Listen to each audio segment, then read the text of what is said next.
I definitely noticed the difference between the way I'm treated when I speak out on anything versus the way a white male is treated when I speak out on anything. But I think what happens here is I start trying to engage people in the conversation about the irony surrounding your being upset at me versus not being upset at Donald Trump or something, you know?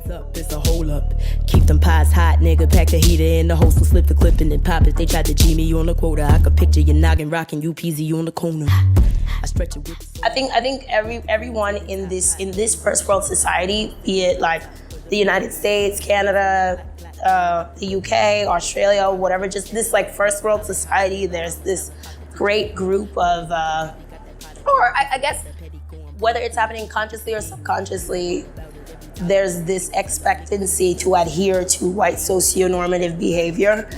And that white socio-normative behavior is 100% engineered and pioneered and carried on by the white men who have for centuries conquered the entire world. You know, so everyone in the world is like looking at themselves through this white critical gaze, or trying to come from beyond it, you know? And it's not necessarily a Black issue so much as it is just like an everybody versus the white male issue, you know?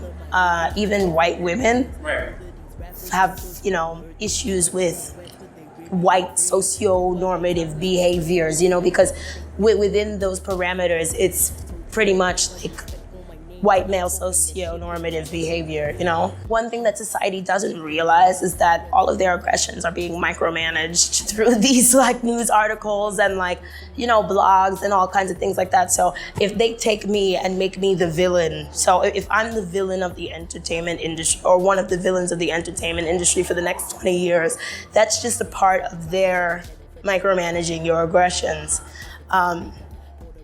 You know, everyone is just like, oh, I only hear about you when you're in drama. It's like, no, what's happening is either you're only looking for me because you like the drama, right? So you're addicted to negativity, or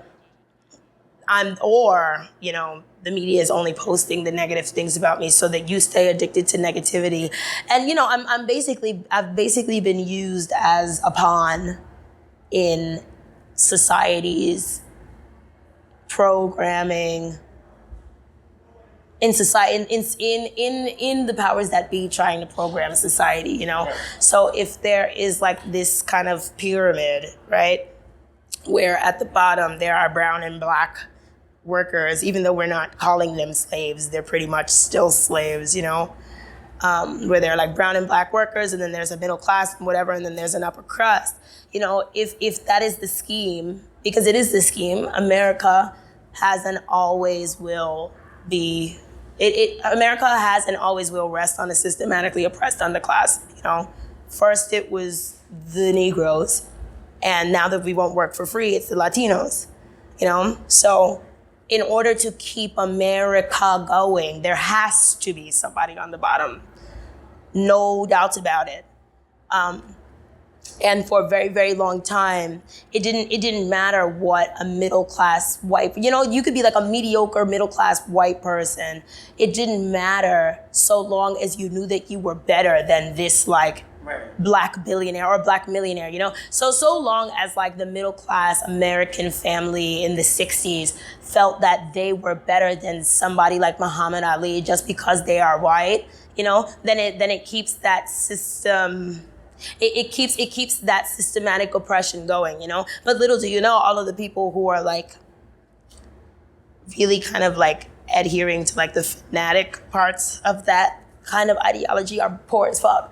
You know, they're poor and white. So it's like, if you can get the poorest white person to feel like he is somehow always better than the richest Black man, and you can keep that system going, that system of ideology going, you know, no matter how you twist the story, so long as you can keep that set, then you have success within, you know, the American structure or whatever. So yeah, my treatment is really just a microcosm of a macrocosm. It's programming.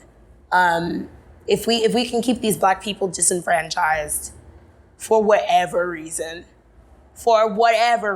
you know, if we can say this person has herpes and we can say Azealia Banks is the type of Black woman who's mentally ill and society doesn't need her, and like even with like, you know, the Skai Jackson thing, you get what I mean? That was like purposefully done to like juxtapose the two of us against each other, you know? And then the very next day, Skai Jackson's like posting pictures of church and all kind of shit like that, you know what I mean? It's like, here's the Black woman that society that society says is good.